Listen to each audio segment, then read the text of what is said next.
சொத்து குவிப்பு வழக்கில் முன்னாள் அமைச்சர் பொன்முடியை குற்றவாளி என அறிவித்த சென்னை உயர்நீதிமன்ற தீர்ப்பை உச்சநீதிமன்றம் நிறுத்தி வைத்துள்ளது. சொத்து குவிப்பு வழக்கில் பொன்முடி விடுவிக்கப்பட்ட வழக்கை தாமாக முன்வந்து விசாரித்த சென்னை உயர்நீதிமன்றம் பொன்முடிக்கு 3 ஆண்டுகள் தண்டனை விதித்து கடந்த ஆண்டு டிசம்பர் மாதம் உத்தரவிட்டது. வழக்கில் தண்டனை பெற்றதால் அமைச்சர் பதவியையும் திருக்கோவிலூர் சட்டமன்ற உறுப்பினர் பொறுப்பையும் பொன்முடி இழந்தார். மேல்முறையீட்டுக்கு ஏதுவாக 1 மாத காலத்திற்கு தண்டனை நிறுத்தி வைக்கப்பட்டது.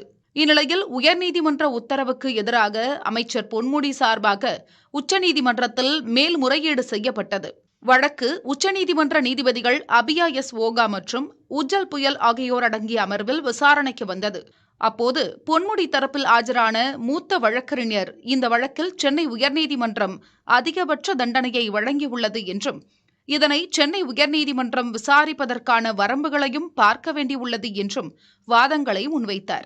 இதையடுத்து சொத்து குவிப்பு வழக்கில் குற்றவாளிகள் என அறிவித்த சென்னை உயர்நீதிமன்ற தீர்ப்பை நிறுத்தி வைப்பதாக நீதிபதிகள் உத்தரவிட்டனர். இந்த விவகாரத்தில் சம்பந்தப்பட்ட நீதிமன்றத்தின் முன்பாக 1 மாதத்திற்குள் அணுகி ஜாமீன் பெறலாம் என்றும் அதுவரை சரணடைவதற்கு வழங்கப்பட்ட விலக்கு நீட்டிக்கப்படுவதாகவும் நீதிபதிகள் தெளிவுபடுத்தினர்.